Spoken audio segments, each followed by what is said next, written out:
Hey guys, welcome back to our repair guys. In today's video guys we will show you how to remove or replace sun visor on Ford Fiesta MK7 generation 2008 to 2017, including the ST. So if you have a Fiesta guys, sedan or hatchback will be the same. We'll show you how to do that now.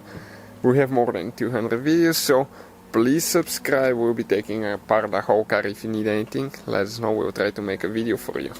So we're going to need Torx 20, start looking big. Okay, and left and right side will be identical, so we'll demonstrate on this side. We have two screws that you need to remove. Okay, we just dropped one of them. Okay, you can see working on the second one now. Okay, it's going to drop on this side. Now we need to get it out of the clip, and that's how you pull it guys.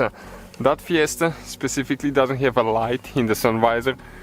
If some models have a light, you have to disconnect the light, but you can see, not very complicated procedure. You just install it in reverse order. We took it apart. Thank you for watching guys. Don't forget to subscribe and see you next time.